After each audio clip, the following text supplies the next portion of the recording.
Magandang araw mga kasari-sari. Ngayon ay January 18, 2025. Mga musta muna tayo sa ating tindahan. Ikaw ba na nanonood sa akin? Kinakamusta mo rin ba yung tindahan mo? Kung ano na bang itsura niyan mga kasari? Siyempre nung nakaraang 2024 nag-tour tayo sa malit na tindahan na Titintin. Ngayon muli tayong mag-tour dahil 2025 ngayon. Tingnan natin ang itsura. Ha? May nabago ba? Baka naman kumunti na ang laman. O dumami ba? Baka mas magulo na ba ngayong 2025? Siyempre, tayo mga may tindahan, lalo na yung mahilig mag-ayos. Yung mga kagaya ko dyan na medyo maarte din pagdating sa tindahan.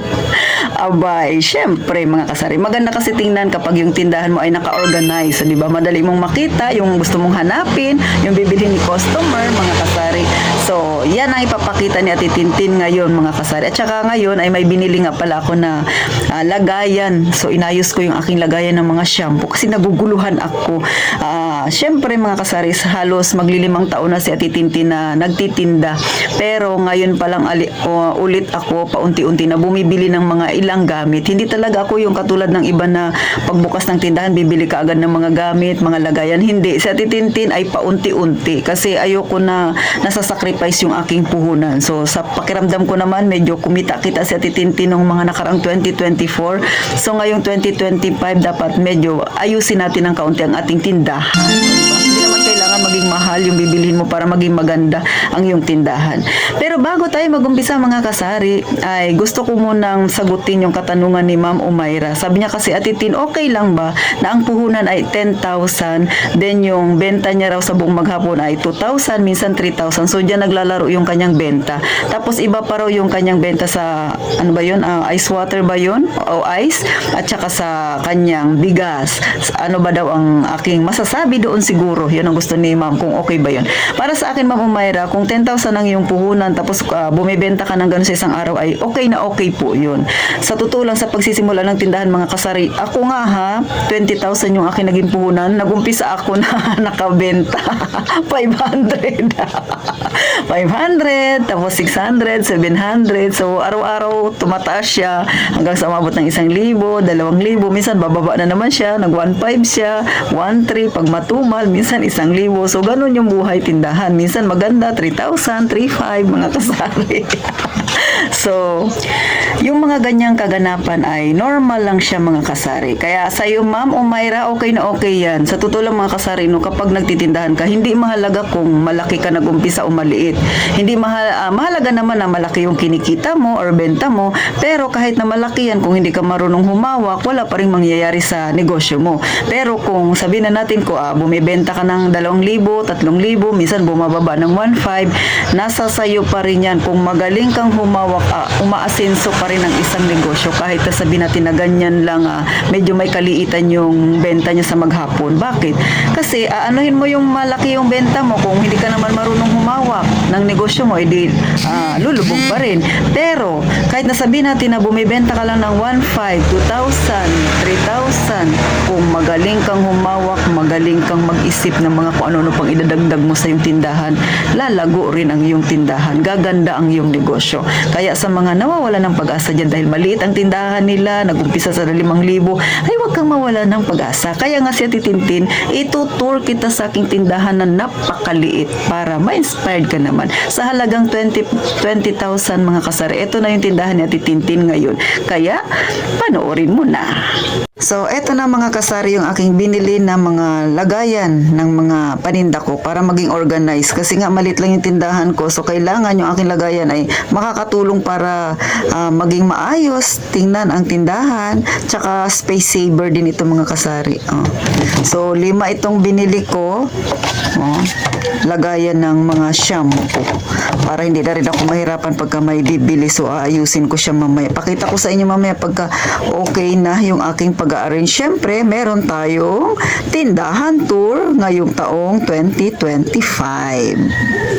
So, eto yung area na to na aayusin at itintin mamaya mga kasari. So, kung nakikita nyo hanggang doon yan sa dulo ay may shampoo. So, pagka pang dulo na ang binibili ni customer gaya ng Dove, sisingit pa ako doon sa pinakagilid mga kasari kasi nga medyo malit lang ang aking tindahan. So, naisipan kong bumili ng mga plastic na pwedeng paglagyan.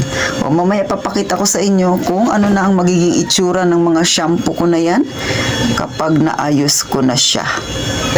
So, ayan na mga kasari, mag-uumpisa na ang inyong tendera na maggupit-gupit ng mga shampoo. Kasi nga, para maayos nating mailagay doon sa aking nabili. O, maya-maya ipapakita ko rin yan sa inyong mga kasari kung ano ang magiging itsura niyan. So, kayo ba? Sa tindahan ninyo, ganyan din ba kayo? Mahilig din ba kayong mag-isip kung ano yung mga dapat ninyong idagdag, mga dapat bilhin para mapaganda ang itsura ng inyong tindahan? O, syempre, ganun lang talaga tayong mga tindera. So, ayan na, mga kasari-sari ko dyan. O, diba? Mas maganda siyang tingnan. Di hamak na mas maganda. Kita nyo dyan yung timbangan ko tsaka yung gas ko doon sa dulo. Siyempre, pailalim natin yung mga gas na yan, mga kasari. O, diba? Mas organized na siyang tingnan yung mga shampoo. So, nilagyan ko lang siya ng pangalan para madali kong malalaman. O, katulad niyan. Ito, clear at saka sunsilk, then keratin, then syempre, ito, Pantene, tsaka Head and Shoulder, tsaka yung sa kabila pa. So, mas malinis na siyang tingnan mga kasari.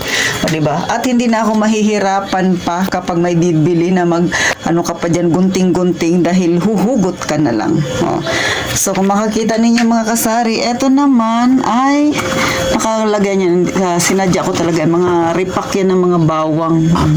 Pang-refill natin yan. O. Tapos, eto naman na nakalagay dito ay flour na kalahating kilo. And then, yan sa gilid na yan, galon ng tubig. So, pang-refill ko lang yan. Sa labas meron pa ako. Hindi ko siya pinasok lahat kasi medyo marami yung galon mga kasari. So, kita nyo naman, ito ay nahahatak naman mga kasari.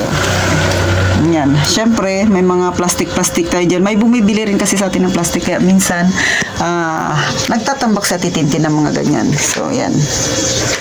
So, okay na. Medyo maganda na ang tindahan niya, titintin. Ayan. So, yan yung dito sa kaliwang parte ng aking tindahan, mga kasari. Ayan siya. So, yan ang makikita ninyo. Ganyan lang kalit ang tindahan niya, titintin. Then, sa taas, syempre, pub conditioner, tsaka mga conditioner din. Ayan. So, yan siya. So, eto naman yung sa likuran ko. Ayan. Naipakita ko na ito ng mga nakaraan mga kasari. So, medyo nabawasan na yung paninda ni Ate Tintin kasi nga kaninang umaga lang ako nag-ayos. Siyempre, habang nag-ayos ka, may bumibili. Ayan yung taas niyan, panay mga kape. So, dyan yung mga... Yan, sa taas meron pa yan dyan. Pinakataas mga kasari. And then, ayan. Yan ang pinakamababa. Mga nasa baba ko naman ay mga soft drinks. So, kung mapapansin ninyo, hindi ako masyado nagtatambak ng soft drinks mga kasari. Kasi, kapitbahay lang namin dito yung bilihanan ng soft drinks, no? So, no need na magtambak pa ng maraming soft drinks. Kasi nga, mga kasari ay mga ilang hakbang lang. O, yan. So, ganyan po. Yan. And then, yung makikita nyo sa pinakababa mga kasari, mga galon-galon na yan, na maliliit na yan, ay lagayan ko ng barya yan. Yan ang sinasabi ko sa inyo. At saka, syempre, ayan, itong mga karton-karton na yan, ay pang-refill natin yan. Yan. Tapos may bigas tayo na pang-refill dyan. And then, dito yung harapan ng aking tindahan. O, ayan yung taas niyan.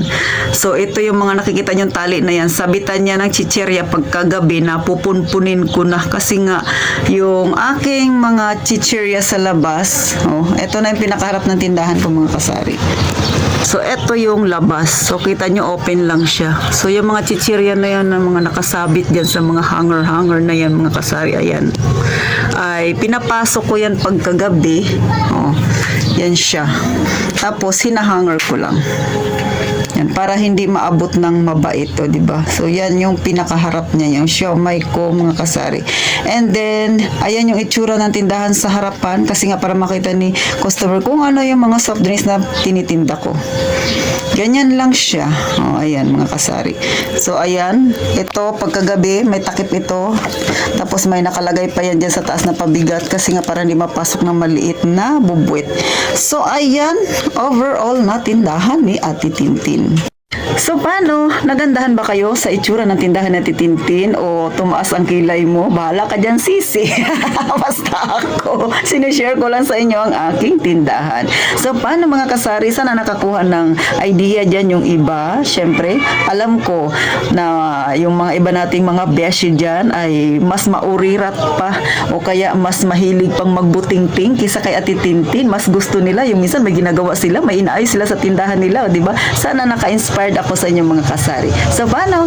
Gaya nga ng palagi kong sinasabi, magkita-kita tayong muli sa susunod na vlog ni Ate Tintin. At syempre pa, mag-iingat tayong palagi, mga kasari.